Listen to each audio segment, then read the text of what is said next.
Hello,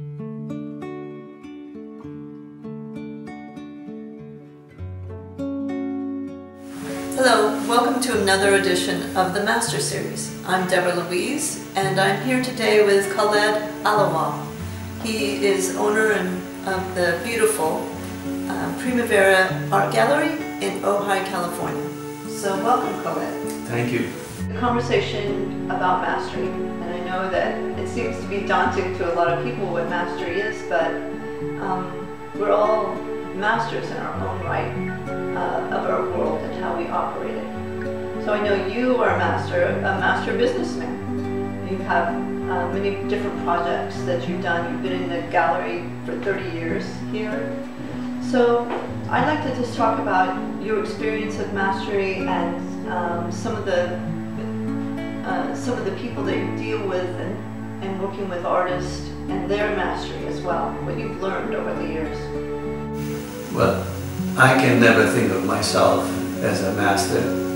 I can think of myself as ever evolving.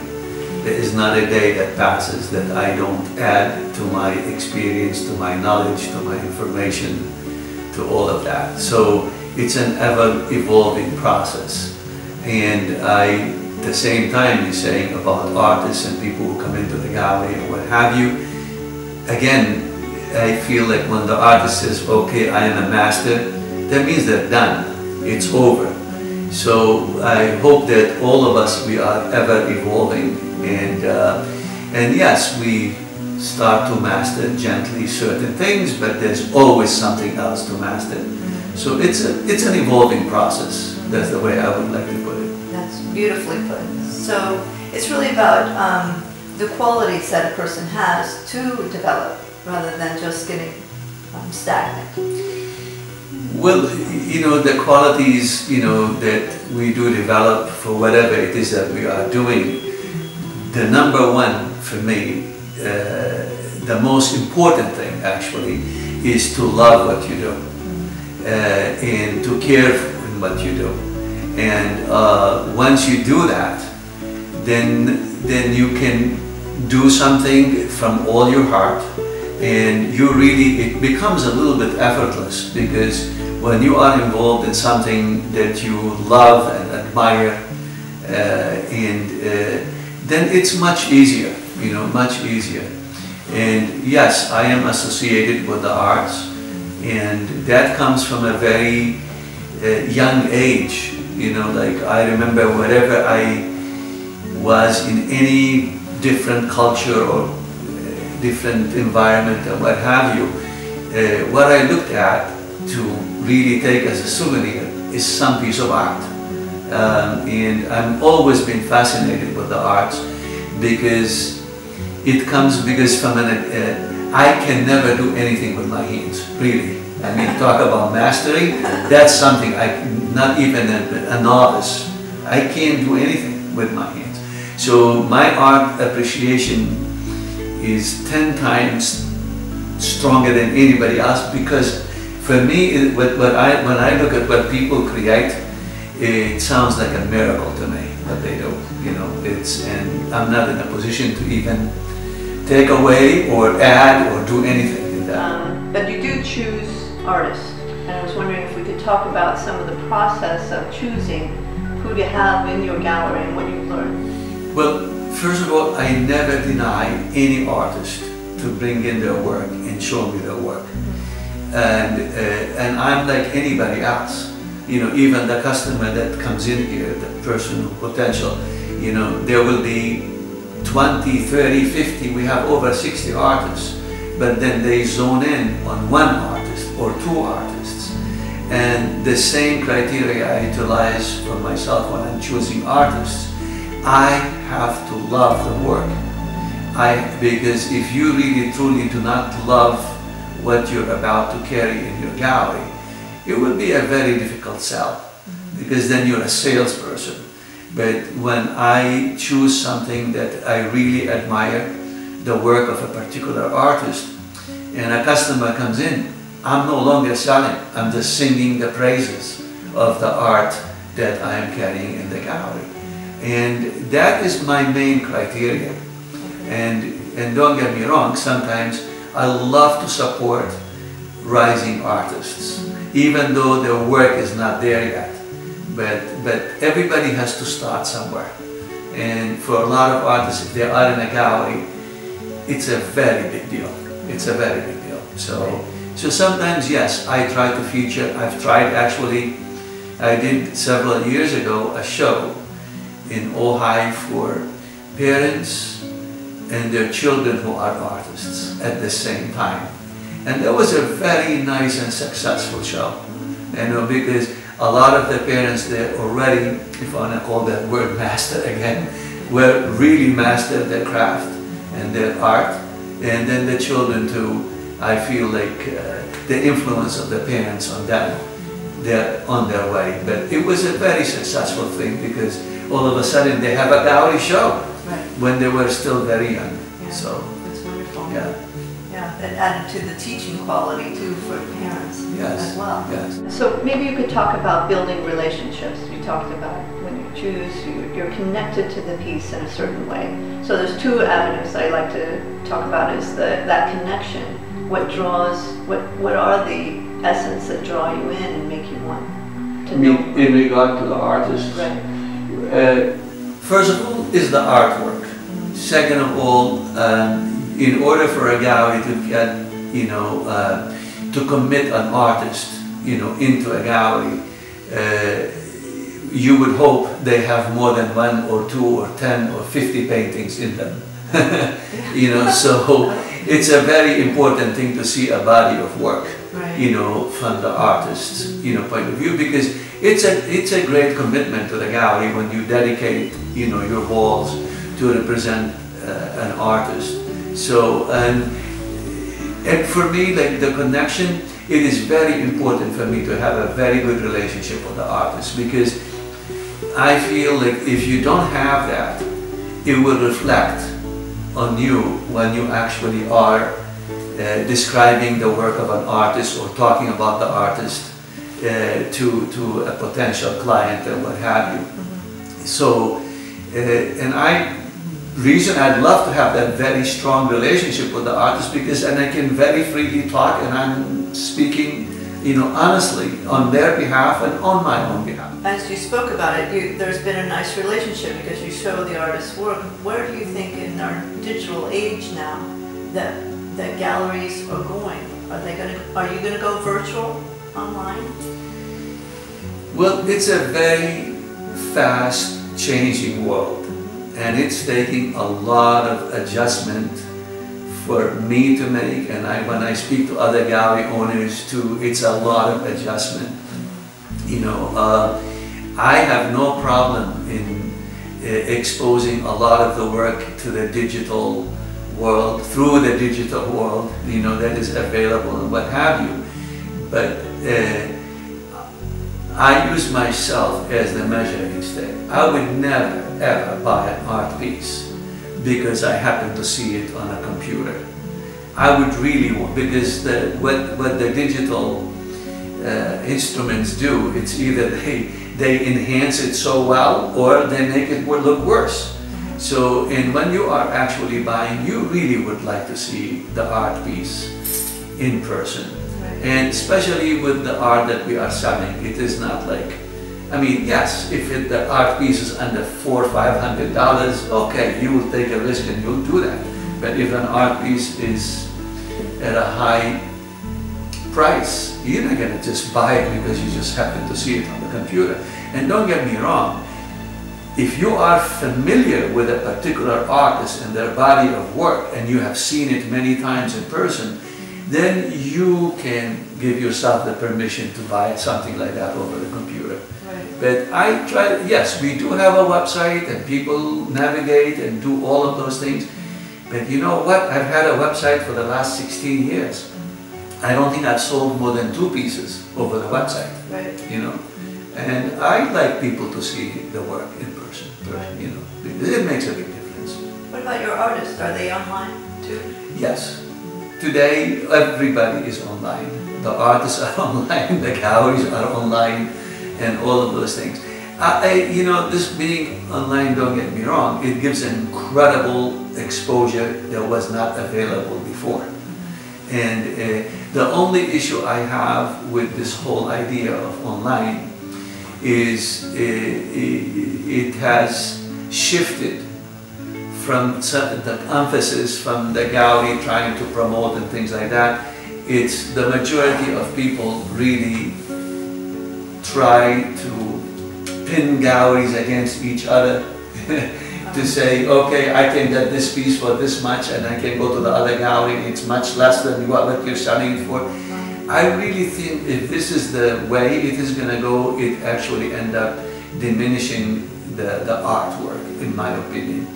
And to be frank with you, it is so rare that outside of galleries, anybody will go and try to negotiate. Well, car dealerships, you go and negotiate about a car.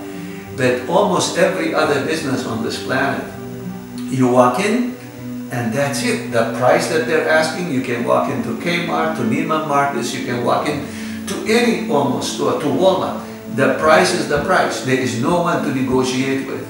But it's the biggest mystery for me when people walk into the gallery and supposedly they're there to honor the art and the artists.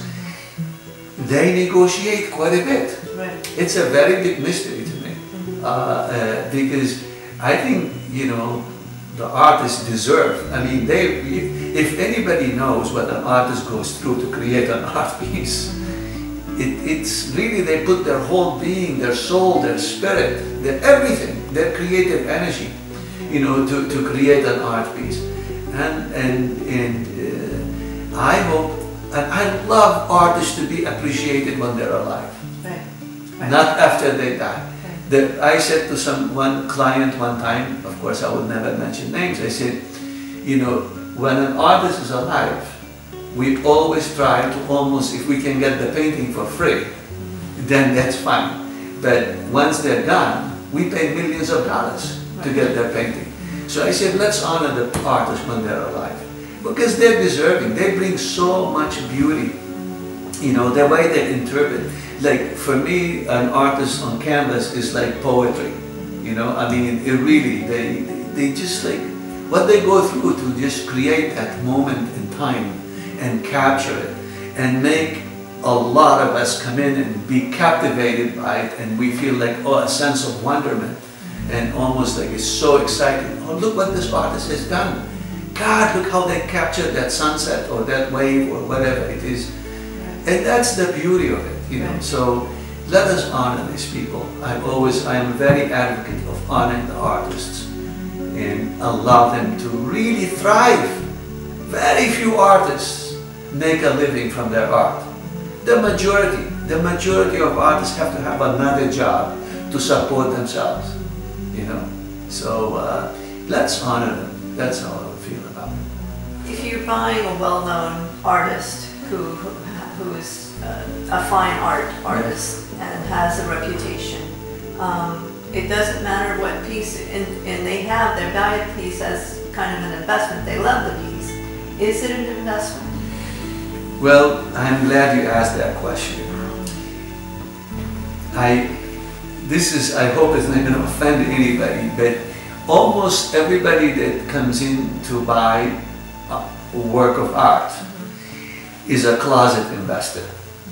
And the two most asked questions that we get asked in the gallery is, how old is the artist? And the other one, how long did it take the artist to do that piece? And for like a couple of years, I see you're wondering, and I wondered for a couple of years, why are these questions are asked? Well, that, if it takes too long, that means the art took a lot of time and a lot of energy, and it is worthy of the price. And how old is the artist? Why would you ask how old is the artist? My answer to that, I never ask an artist how old they are, is to see, well, if they are in their 80s, maybe this is the time for me to buy them. But when somebody says to me, if this piece is a good, I get asked that question, is this piece a good investment? You know, is it going to go? I said, if you want to invest, go to the stock market. I say that. I mean, I say it very clearly. What you buy is an investment for your soul and your spirit. You're not, if you're buying something to invest, I hope one day it will become millions of dollars, that's fine. And if it does not go up in price, I hope you like it enough, and every day you look at it, you appreciate what you bought. It brings you, why do you buy art? Because it brings you it brings nature to your home, you know. Not all of us have the ability just to go every day and walk and do all of those things. And the artists really capture that moment in time, you know, because every moment in nature is ever changing. And they are able to always capture that moment in time and put it on canvas. And somebody comes in and says, oh my God, how did they do this? This is awesome. It's a masterpiece. So, you know, don't get me wrong. You know, people can do whatever they want to do, but I never ever promote anything that as an investment. Right. I don't believe in that personally. But it should add value to your life. When I get a painting on the wall that's of a high quality abstraction, every time I pass it, I see something new in it. Mm-hmm. It brings more value to my life that I didn't see yesterday. I think art does that. And that's the best investment you made. Exactly. You know, that's exactly. what it is. Exactly. I mean, could you imagine if you know, like if something gives you joy by looking at it, mm-hmm. and okay, I'm going to sound a little corny, but honestly, many times, almost on a daily basis, before I am a very major collector of art. I really literally sit down and just observe the art and allow it to just come in and create whatever it is going to create into my soul and to my spirit. I do that quite a bit. And that's the whole idea of art. I mean, that's the whole idea. I say, look, when you buy a piece of art, it's not going to feed the children, it's not going to send them to school and pay their tuition, it's not going to do anything like that. You know, what it's going to do is hopefully brings joy to your life when you look at that piece of art, you know. And that's, well, now we're talking about paintings. What about sculpture? What about movies? What about concerts, music? I mean, is there anything on this planet that is not an expression of art? There is nothing. Even the museums that house the art are an expression of art. You know, I mean, everything is art. You know, our streets are an art form. You know, our buildings, everything is a form of art. I don't see of anything that is not some kind of an artistic expression. You know, sometimes we call it craft, we call it something else, but in reality, it is an artistic expression. Right. You know, and fine art, whether it's in music, sculpture, paintings, or what have you, remains throughout the ages. You know, I still listen to classical music that was composed 300 years ago, 400 years ago. It is immortal. It will never die. Right. It will never wear you out. I mean, you just like, and that's the beauty of art. You know, that's really the whole beauty of art. And how did we ever discover people way thousands of years? How did we know about how they lived their life, how they behaved, how they conducted their daily business and what have you? It is through the arts that we see on some of the caves, on the walls and what have you. So art has been with us from the very, very, very beginning, you know, and it really has opened a major window for us when we look at the ancient, the thousands of years old, you know, like what they have done in those years. And we learn a lot about those cultures through the art. So art is an incredible record of history for us to know about what's going on, you know, and what has gone on before us. And hopefully, who are living in this day, one day we would leave our mark too, you know, and hopefully somebody would appreciate it or learn something for it or say it's no good. I don't know what would be the judge. Right. Yeah. But there does seem to be a judge, because some, like those great works of music or literature or that stand the test of time, just like art stands the test of time. And I think that it has to do with quality of mastery that one has in his expression and being a daily purpose for doing what they're doing. That's why I feel like artists are ahead of their time sometimes. They're way ahead of their time. And it takes us a lot of what you call time to pass in order for them to be appreciated in almost every form. You know, they challenge the status quo, you know, sometimes. So. Yeah. Well, that's wonderful. Well, thank you so much. My pleasure. Yeah, My pleasure. It's been delightful. Yeah, thank you. Thank you for joining us.